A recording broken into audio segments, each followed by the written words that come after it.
Thinking of investing, working, or starting a business in the cannabis industry?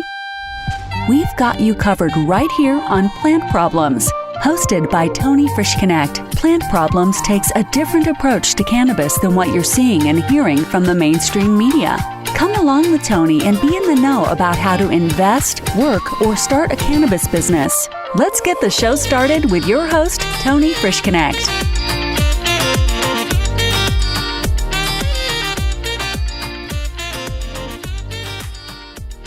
Hey everyone, and welcome back to another episode of Plant Problems.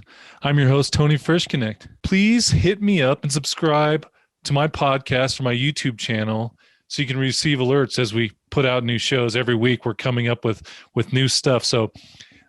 And this week, I have a really crazy discussion to have with you guys. You know, I'm not sure. I know we were going through a lot towards the end of last year. Everybody was. And November, there was a lot of things that passed. There was a lot of stuff that in cannabis that passed. And one of the big ones that stood out that I still haven't heard a whole lot of discussion on, you know, besides we had several states either legalize medically or recreationally, like Mississippi, South Dakota, Arizona, Montana, and New Jersey.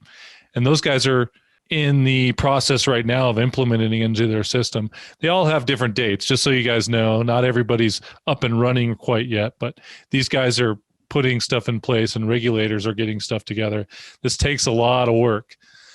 But back to what I really want to talk to you about. Okay, the story is Washington State and what they passed that is simply unbelievable. I was totally blown away when I read it, and this was, you know, several months ago, but I keep seeing little stories pop up about it. Well, in Washington State, they decriminalized small amounts of all drugs. That's from cocaine, meth, heroin, small amounts. And it's actually happening. And we're starting to see some of the, you know, issues that they're trying to work out right now. And they're trying to figure out on their end because, you know, there's a multitude of things that they've got to work on to try to understand what they've just opened up. And, you know, so I think this is some of the biggest news of 2021. You know, there's a lot of people that, of course, are talking about the growth of cannabis, and we're getting so close to seeing federal movement happening for cannabis decriminalization, which is amazing. But this story here, I think, is even bigger. Okay, so first, they're getting major pushback from law enforcement. Okay, of course they are.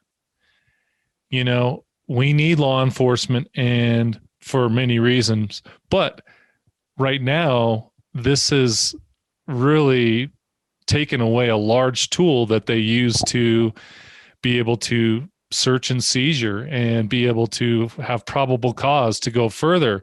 Well, this has just thrown everything in the air. You can imagine the cops are like, well, what am I going to do? I actually have to do police work, you know, and if you're a police officer listening, I'm not ragging on you. I've had my issues with cops in the past, but we do need them, and they're struggling right now to understand what to do. So this is going to be interesting to watch as it unfolds, you know, because they've had decades of being able to use all these different tools to go after and search deeper into, you know, organized crime. And so this is changing the game and flipping it on its head, basically. The second biggest thing, the Supreme Court it decided last week to uphold the will of the people of decriminalization of these drugs and has ruled felony drug possession as unconstitutional. Now, that really has thrown law enforcement back. They're like, what are you just giving them? They basically have opened this up now. There's no regulation to all these drugs. Now, remember, some of you may remember when cannabis was legalized in your state, everybody was in disarray. Now they're really going to be in this place of, well, the sky is falling. What are we going to do? There's going to be drug addicts all over the place.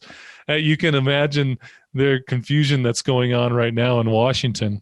The state prosecuting attorney also made some big statements. They actually came out, and there was an email that was published. It said, no search warrants, no detention upon suspicion of simple possession, awaiting canine units, etc. You will need to advise your officers as to whether officers should still seize the unlawful drugs as contraband or leave them in possession of the individual.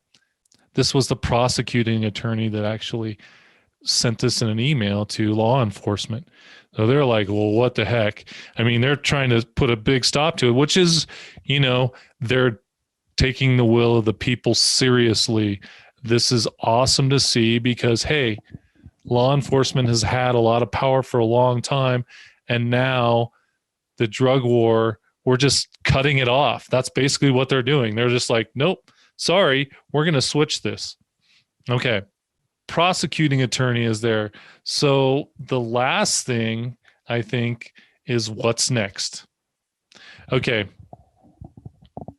I can only speak to what has happened here with prohibition on cannabis in Colorado. And we've been, recreationally, it's been legal since 2012. So almost 9 years now. We've watched the black market. It's finally getting pushed out. All the tax revenues coming in. That's why we're seeing the high amounts of revenue coming into the state, and they're publishing. There was so much that has been done over the last 10 years. They're going to have to do the same thing, right? So they're going to take, and basically the regulators have a ton of heavy lifting to figure this stuff out. But now the key is turned on, and the old saying, the genie's been let out of the bottle. Well, here it is. It's going to be tough to shove it back in now. They are going to have some major growing pains.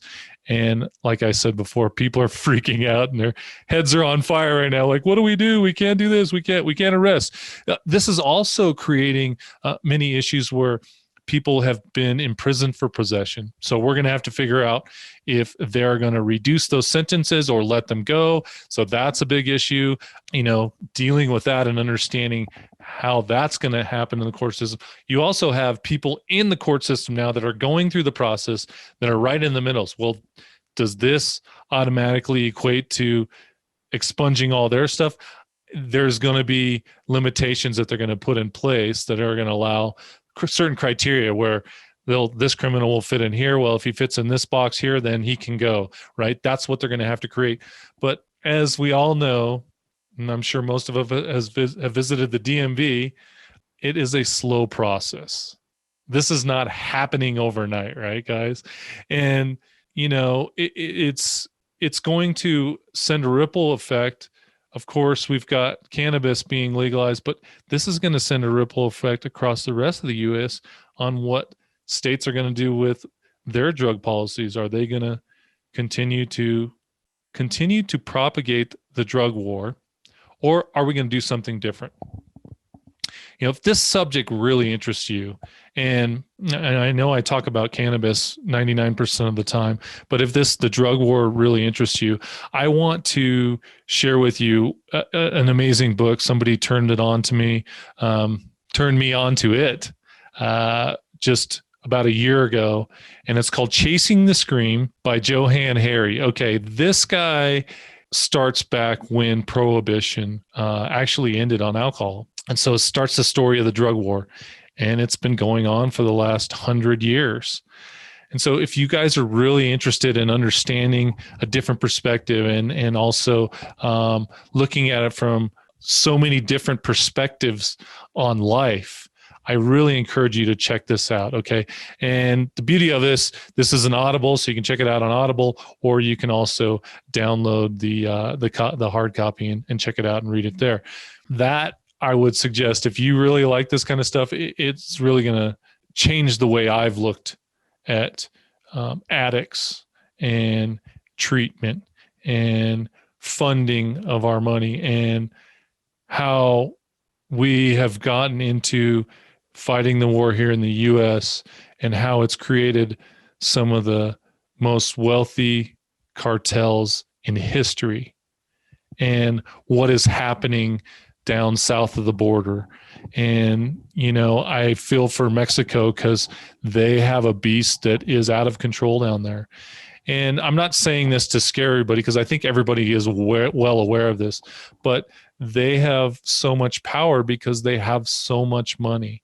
And we need to take the money out of the drugs and what they're doing to minimize the impact on so many lives. There's so many people that have been affected or killed during the last 100 years. And for what? For morality? Is that it? Telling people what to do? I'm not sure. I mean, everybody's on their own journey, but I encourage you to read this book if this interests you. I also encourage you to watch Washington. Keep an eye on what's happening there. And of course, the entrepreneur in me knows that this is going to open up more opportunities. And I'm not saying that, okay, you're going to go out there and sell cocaine or something like that. That's not it. But there's going to be a ton of new careers that are going to be created out of this, whether it be law, whether it be in the private sector, whatever it's going to be. You're going to see some crazy new industries pop up from this right now. If you want to get involved in something new, I would seriously encourage you to check out what Washington's doing and what they're working on, because, hey, it's a whole new world out there. Everybody's working from everywhere. So who's to say you can't be a part of what Washington's doing if it's something you want to get involved with? So, guys, thanks so much again for joining me today. Please hit the subscribe button if you're watching this on YouTube. Also, wherever you're listening to this, please subscribe to the podcast so you can be alerted to the next episodes that we come up, and we bring up new ones every week.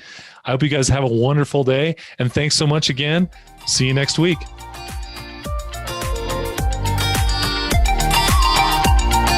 You've just listened to another insightful episode of Plant Problems.